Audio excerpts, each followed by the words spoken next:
So this one has actually been submitted by a listener. I love it when we get these. Real tea. Well, they're all real tea. If it's Reddit, we're assuming it's real. But this is actually from a listener. So, hey girl, hope you're listening and hopefully we can help you. The subject is trying to find my spark again. Hey, Steph and Tia. First of all, I need you to know how obsessed I am with We Just Got Here. Thanks, girl. Oh, I discovered you guys last year and you have genuinely become one of the highlights of my week.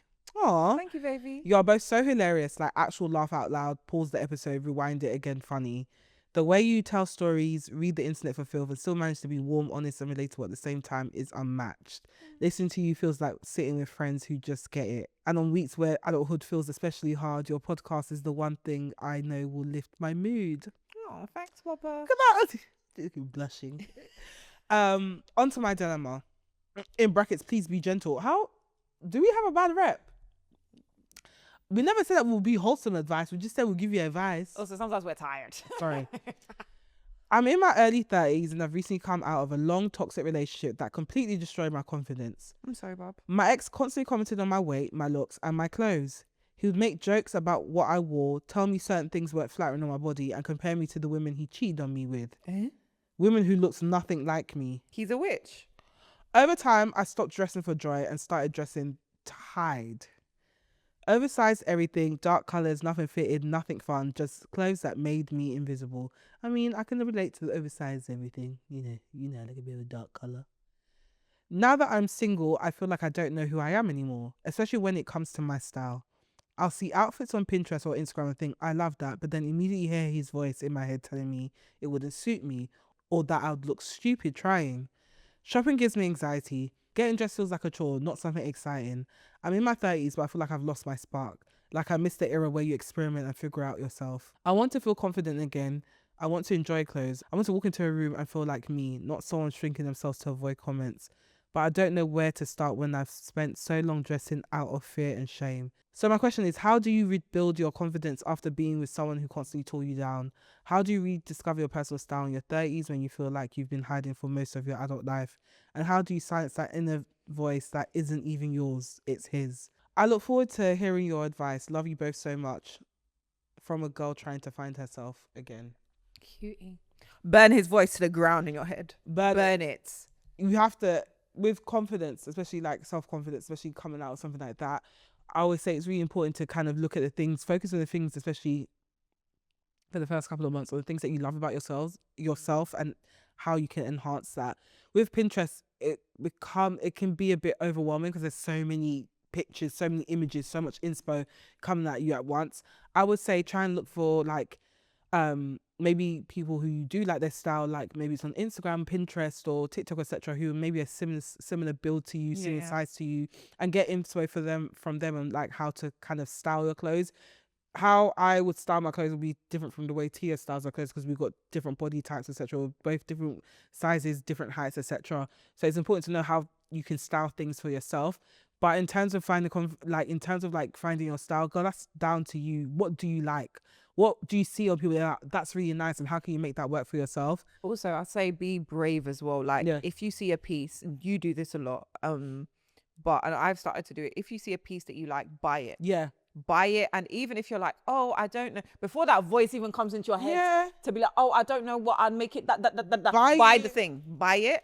So, because I kind of think like when it comes to confidence, you owe it to your future self. Mm-hmm. And so sometimes we're not there yet. And there's this whole idea of fake it till you make it. And a lot of the time, I think when you're coming from situations that have made you shrink, you kind of you're not going to have the confidence off the back straight away, but you've got to practice confidence rather than have it. Yes, definitely. Sorry. And I'll even say that as someone who's plus size, it's really down to you. And there's things you can do. Obviously, if you want to change and like improve your habits, make sure you're doing that for yourself. But that gives me confidence. Like working out makes me confident. That's more of the reason why I do it. Obviously, we want the waist snatch, but really, I feel confident when I work out because I'm doing hard things and like improving myself to myself. But also, just like again, even with like clothes and like external comments, etc., block that out. A lot of people, I'm sorry, I this is how I look at things. A lot of people, even when it comes down to personal style, a lot of people won't wear what I would wear. Like I know I look plain most times on the podcast, but like in terms of like stuff, like statement stuff that I buy, a lot of people won't wear it. So I'm not going to take the comments of someone like my mum or a guy who I don't particularly like your style, because that's not the validation I'm looking for. I wouldn't dress like you, so I don't really care for what you think about my clothes.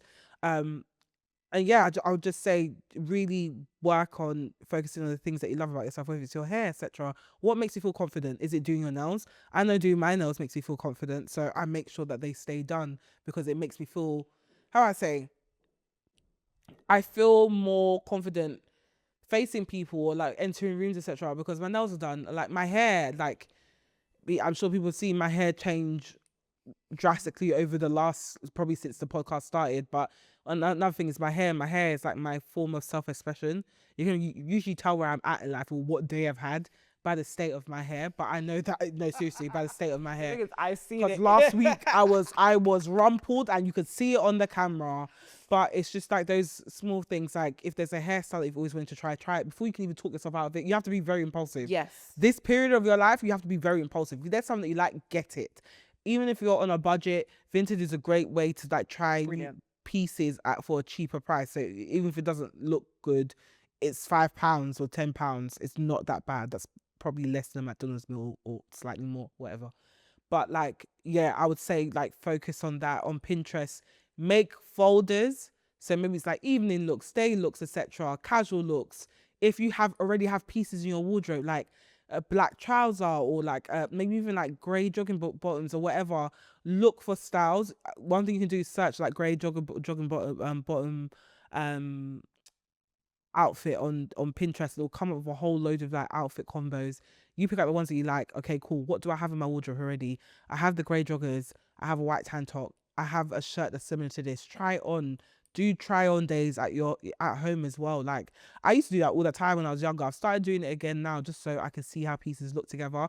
But try stuff on and then make a mental note. Okay, or even take a picture on your phone and say, okay, cool, this goes together. So if I need to go out again, I've got this outfit already. I've got all the clothes that I need. I can put together something that makes me feel good and feel confident. But yeah. Also, one thing I'd say, and this is something that you've taught me, accessories. Accessories are so important, because sometimes when you're not feeling confident in yourself, statement accessories make you just give you that pizzazz. Yeah. So it doesn't feel like when you're feeling like you want to hide from the world a bit, it feels like you're distracting it. You don't like, or as much, it's a part of your self-expression, but you don't feel so exposed because you've got like these statement pieces that do the talking for you and still express your style. So even if that is, and I wouldn't say rely on that because we know where you're trying to go with it, but I would say as a starting point, when you're just getting in there and you don't know and you're trying things and do you know what I mean, just start with the accessories, and then that works up the outfit to being something like even with the flowy stuff, you can find ways to accessorize and play about with clothing. But just, again, as I said, like I would always be like, one, you have to be impulsive and you've got to owe it to yourself. And again, burn the voice, because how a man has ruined your life for how many years and you're still allowing him to ruin it, it doesn't make sense. Like you will not, if you keep on not validating yourself, you will always stay very shy. Do you get what I mean? Yeah, 1000%. Ignore the voice. Also, men are fickle. Words. All it takes is one good hairstyle. They'll come running back. And I didn't mean it. I was just trying to knock your confidence. Girl, block the voice out. It's time for you to start living. Try the hairstyles, try the clothes, etc.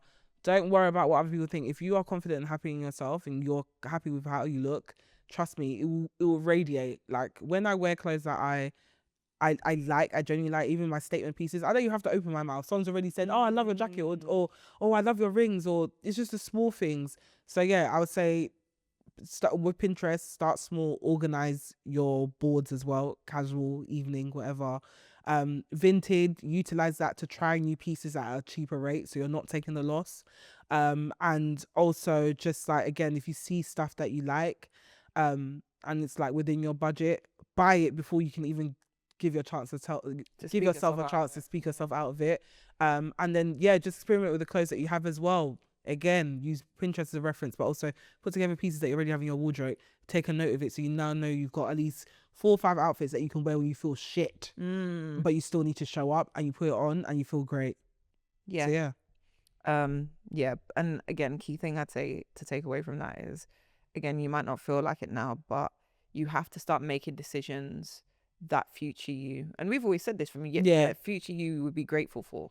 And so if that means being brave and being scared to put on, do it. Yeah. Do it. And don't even think about it too much. Just go. Shotgun. And then 4, 5, 6, 7 months, you'll be like, who was that girl? Yeah. I'm wearing loafers and white socks right now. Like, and she look cute with it. You got to try new things, man. You got to keep evolving. It's feeling confident will allow you to show up in other areas of your life. Yeah, word. As your full self. And that will give you more confidence. But yeah, wishing you more love, light, and healing. And yes, Pinterest, my love. Don't let it overwhelm you. Look for key things. Yeah, should we do Adult Finds of the Week? Yeah, let's go.